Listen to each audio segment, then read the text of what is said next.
sometimes in order to understand things you just need to scratch a bit the surface, but other times you need to actually go a bit more into it.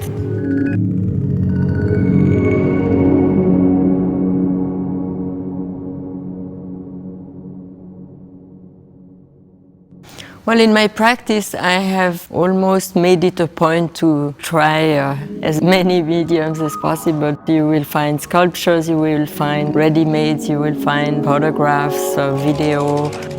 The video is a hard one because if you look at my earlier videos, they are very VHS style. And the other day, there was a young kid who came and he said, "Oh, wow, this is so cool. What filter did you use?"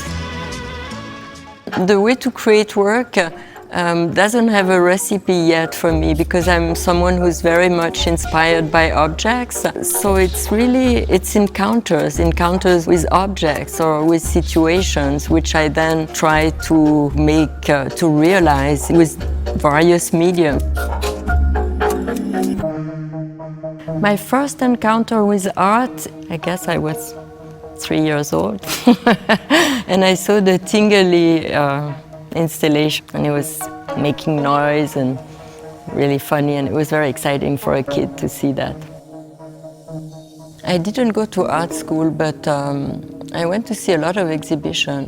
And then in the mid-80s I opened a tiny gallery in Geneva which I was running with friends. Well, over the past few years, or the past decades, I would say, because I use car a lot in my work, of course, cars have changed.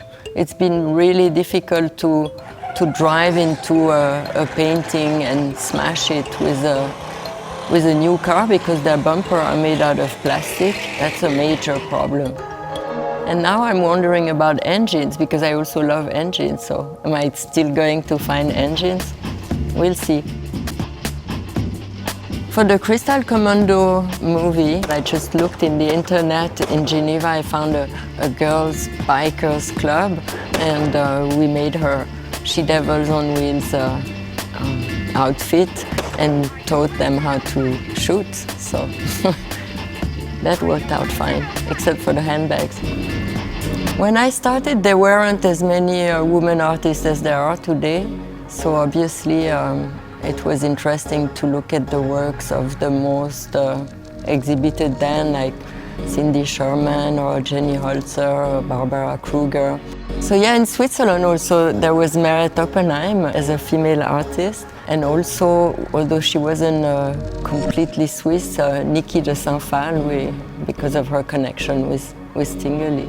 But I was also very much influenced by minimal art, and for that reason I often reference works of strong minimal artists' influence like Donald Judd or Carl André or Buren. But it's rarely just an artist in itself, it's more an artwork that will leave an impression on me. I like to think that my work is a lot about freedom in a way, and when I started I was obviously questioned by the notion of being a woman and having as much freedom as possible, and of course it was the late 80s or early 90s, and that was very different than today. So I think it's a lot about freeing people, or at least it's trying to give a sense of freedom and get rid of the guilt that some more moralistic approach can bring.